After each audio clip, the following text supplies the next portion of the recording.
en algo tan simple como un campo de un formulario. Pero imaginaros un post en un foro, por ejemplo. Si yo consigo inyectarle código de este tipo, cuando alguien lo visite, estas acciones le sucederán a él en su navegador, no a mí. Si he cambiado el título de la página,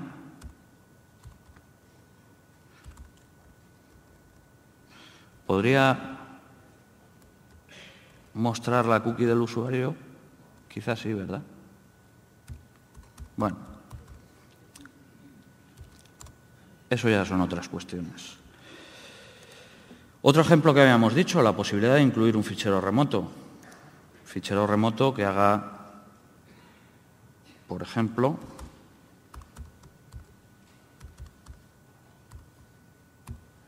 bueno, como he dicho, esta aplicación que estoy utilizando lo que hace es montarte en local un servidor Apache, MySQL, etcétera, y PHP. Entonces, concretamente, lo monta en el puerto 85 y yo tengo en una de las carpetas donde he creado estas páginas de ejemplo un archivito que se llama xss.js.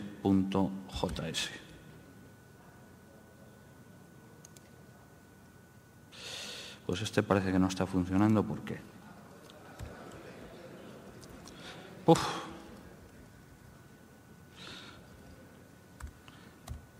Tenía que haber puesto la letra un poco más grande. Ahora parece que sí. Ahora parece que sí. Concretamente,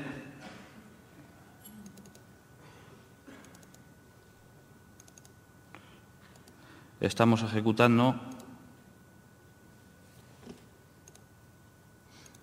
algo tan simple como esto. En este caso no tiene mucho sentido porque soy yo mismo el que estoy haciendo las pruebas en mi navegador, pero bueno, si lo colocáramos, como decía antes, en un post en un foro, pues podríamos mandar al usuario a visitar lo que nos apeteciera.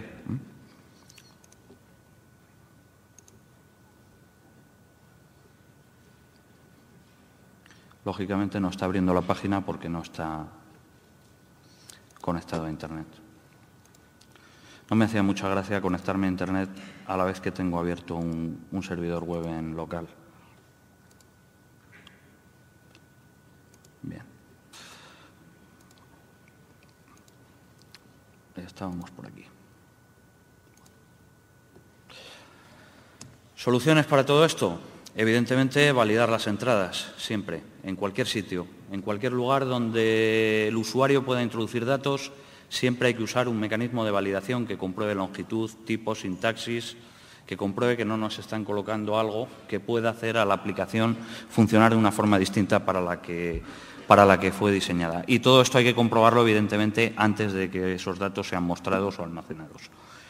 Y otra de las medidas que se pueden tomar es codificar la salida, codificar de forma adecuada ciertos caracteres especiales, por ejemplo, como utilizando el cuadro que tenemos en esta diapositiva a la derecha, para evitar que lleguen a mostrarse o a almacenarse en un formato que pueda ser interpretable por el lenguaje de turno como algo ejecutable.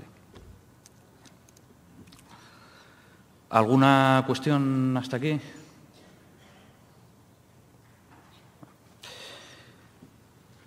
La siguiente vulnerabilidad, según el top 10 de OWASP, serían las técnicas de inyección de SQL, muy similares a lo que hemos estado viendo ahora, pero utilizando en este caso SQL como lenguaje. Son inyecciones igual y ocurren del mismo modo cuando los datos proporcionados por el usuario se envían a un intérprete sin validarlos, normalmente como parte de una consulta. Y se basan en lo mismo. El atacante puede manipular los datos de la entrada para forzar al intérprete a ejecutar otras consultas, extrayendo o modificando registros de la base de datos. ¿Cómo? Pues introduciendo datos como los que podemos ver en este momento. Lo simple,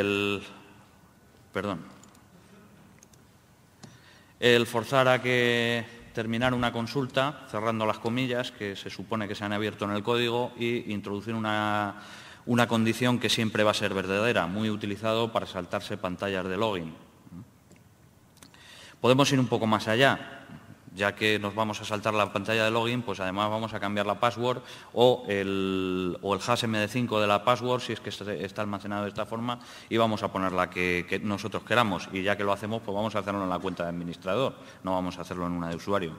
O en casos, por ejemplo, como en Microsoft SQL Server, donde si disponemos de los privilegios necesarios, podríamos llegar incluso a ejecutar comandos de sistema operativo, abrir un shell remoto, vincularlo a un determinado puerto utilizando un netcat, por ejemplo, cuestiones de ese tipo que podrían incluso llevarnos a conseguir el control remoto de una máquina completa.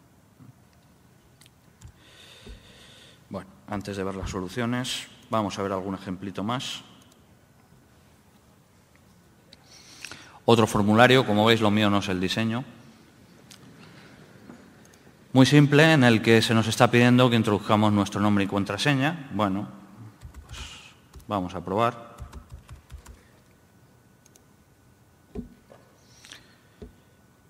Este formulario llama a un PHP que lo que hace es construir la consulta en base a los datos que hemos introducido. Mostramos aquí la consulta para que se vea qué consulta se genera y cómo se hace la consulta a la base de datos y en esa base de datos no hay ningún usuario que se llame Pepe o en todo caso la contraseña no es esa, pues nos devuelve 0 filas, con lo cual no nos loguea. Vamos a probar, por ejemplo, con el usuario administrador y si no me equivoco la contraseña era esta, pues no era esta. Bueno, vamos a ver cuál era porque no me acuerdo.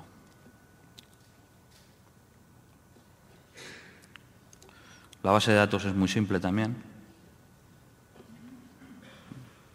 Tampoco damos para más técnicamente. Tenemos una tabla que se llama usuarios. Vale, ya sé cuál es la password. Como veis no me he molestado ni siquiera en almacenar la password codificada, era para un ejemplito. Tampoco es que esta vaya a ser la aplicación web de la NASA ni nada similar. Bueno, pues cuando introducimos la contraseña correcta, pues no sé qué está pasando.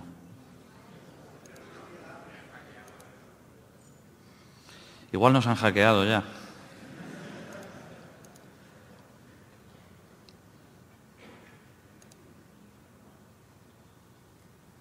Vale, sí. Esto ha sido una de las pruebas que estaba haciendo. Me he cargado el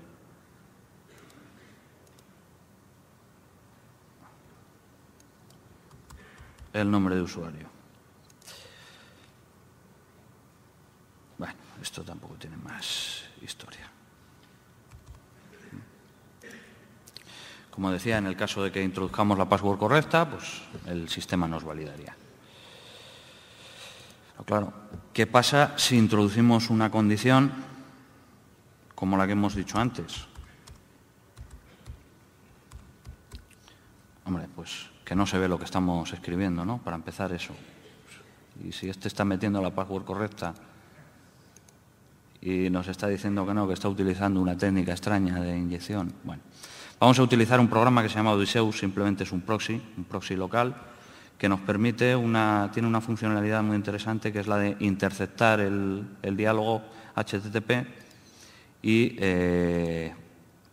nos permite además variar el contenido de los parámetros y de las variables sobre la marcha. Configuramos que utilice el proxy, van a ser demasiadas cosas ya en local. Bueno. Y aquí tenemos las variables que nuestro precioso formulario está enviando al PHP que se encarga de